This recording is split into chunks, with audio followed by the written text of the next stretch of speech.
Today's Tuesday, March 8th, 2011, and this is Ryan Knows Tech with techinform.us. I've got a request video here going over the photo editing capabilities in iMovie. We're going to be taking a look at iMovie version iLife 2011, Aperture, I believe it's 3.0, whatever the latest version is, and Photoshop CS5. Three definitely really powerful, great editing programs, some of which are more basic, such as iPhoto, and some of which are much more non-basic, maybe like Aperture, or moving up from there, even Photoshop. So we're going to start off with the basics. This is going to come with any new Mac, any part of iLife, and it's called iPhoto. If you haven't seen iPhoto, you really need to find an Apple store. So we're going to edit one of these pictures here. I've chosen the Spiker. This was at the Cleveland Auto Show 2011. It's a C8, beautiful car. And once you open up the picture in the bottom right, you're going to see a whole bunch of buttons here. Info, edit, bingo, right there. Edit, that's what we want to do. Now it brings up a really easy, user-friendly editing environment here. We've got 3 tabs at the top, and then each tab has a whole bunch of different effects we can do with it. Rotate, well, that's pretty straightforward if we want to rotate it the right way. Enhance, this is just going to auto-enhance it. It doesn't know the photo, it's just going over it and figuring out what needs to be changed and what needs to be edited. Control Z got rid of that, and in my opinion made it look better. Fix red eye. If you've got red eye in the photo from people, you can come in here and adjust the size of your little editing tool, go over the person's eye and click, and you're done. So that's real nice. Straighten. This is a good way to angle the photo if it were at a slight angle and you wanted to change like the horizon or something in the background, you could do that. Crop, again, straightforward. And then retouch. If there were a blemish like in the hood here, might be able to get rid of that. Yep, and that one too. These were from the lights on the ceiling. Can get rid of those with the retouch tool, so that's definitely really cool. Come in there. And this is still pretty basic. It's not going to be a Photoshop alternative at all. Get rid of the whole Spiker logo up there. It actually does a pretty good job. I've never used the tool before. But if we did something like this, it'll get rid of that whole area there. And of course, Control Z will bring that back. So this looks to be pretty good. Let's go into Effects. Lighten the whole image, darken the whole image where we want it, get some contrast, then we'll make it warmer and cooler. These are our saturate functions here, which we don't want to mess with too much because it's pretty kind of easy to screw that up. And then we've got different effects here. We can do fade, different levels of how much we want to fade it. Really easy to do, I would add. Boost, that's going to boost some of your colors. This is going to put that effect around the outside, sepia, black and white.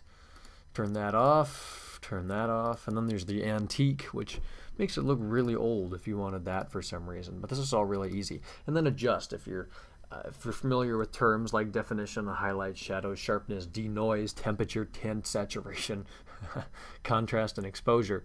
You can come in here and manually do this, which is where I'm more comfortable with all the sliders and stuff like that. But iPhoto is definitely the easiest way. Is it advanced enough? For most people, I would say yes. By the way, I'm just dragging sliders. I'm not trying to make this look better because I have failed miserably. But that's the editing environment within iPhoto. It's really simple and advanced enough if you need it. I mean, you can come in here and edit the levels, but Photoshop or Aperture is going to do a better job. Not necessarily for all users though, so keep iPhoto in mind for more basic stuff. Go ahead and quit that. It's going to take a second. This is a pretty big photo here. Take it on the iPhone 4 with HDR, and it appears to not like me right now. So we're going to switch on over to Aperture. Here's a picture of a car, and we're going to be editing that. Real easy. Just open it up from wherever you have it saved. Up in the top left, you've got 3 tabs: Library, Metadata, and Adjustments. You guessed it. Click on Adjustments. Here we have a much more advanced pane of adjustments we can make, including white balance, exposure. If you want to edit one, you just check the box telling it that you are going to edit the exposure settings, for example, and then we'll just drag this slider around where we want the exposure to be. In this case, I would probably bring it down a little bit. Recovery point, I'm not going to adjust that. I don't know a whole lot about it. Black point, I don't really think that's necessary. And then brightness. Brightness is rarely a tool that I use, but we might actually want to bring it down a little bit here. Notice if we bring it up, it just gets real washed out. And then if you've got the same with your enhance, which encompasses contrast, which I do actually use quite a bit. Definition, saturation, and vibrancy, which can make it look real unrealistic on either far direction. So be careful how you use that. But you can see for yourself on the screen, we've got hue and range, luminance and saturation. Those were some ones we didn't have before. Levels, it's going to be the same. It's going to give you that histogram of your different color channels. Let's just do RGB so we can see the whole thing.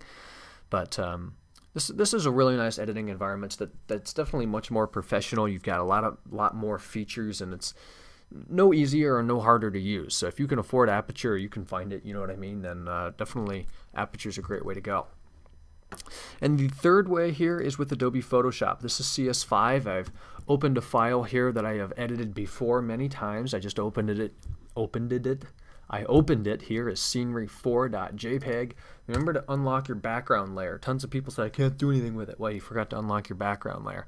Then you can run on over to layer, and the best way to do this is new adjustment layer. Of course, there are other ways to do it using all of the tools over there to retouch and stuff like that. For example, if I were to come in with the pen tool and get a paintbrush here and just put big blemish, let's just go across the top like that. That'd be pretty easy to edit out. I could use my healing brush, make the brush a little bit bigger, just come in here and paint over it. Usually you don't want to go in a big swipe like that because you'll see it as you do there, but you can use tons of tools to get rid of this. In CS5 you can actually use something called content to fill. We'll select about half of it there, add another selection like that, then right click, fill with content aware. Okay, it's going to take a minute, and then it's going to take all the colors around that image and fill it in. And it didn't really do a perfect job there, but there'd be tons of ways to do that. So we'll go back in time like we all wish we could, and there we are. So the best way to do basic edits in here is just go up to, as I said before, layer, new adjustment layer. I did this actually once before. Let's take a look at the hue and saturation. I always check the use previous layer to create clipping mask box. That just makes sure that the layer you want to adjust as the only one you're going to be adjusting. Then you get this box here with adjustments.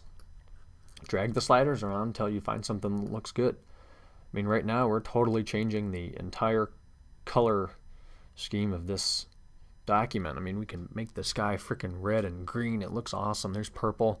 Come back into the blues, lighten it up. Notice the blacks stay black. Blacks and whites don't change. Then use your saturation. You can adjust, make it look real bad or pretty good in the middle. I wouldn't mess with that too much. And then your lightness controls. I rarely touch that either. That's the basics. I mean, you come up here and figure out what you want to do for yourself. But again, new adjustment layer. You could come into, how about color balance. Again, check that box. And now you've got your red, green, blue, or cyan, magenta, and cayenne, or yellow.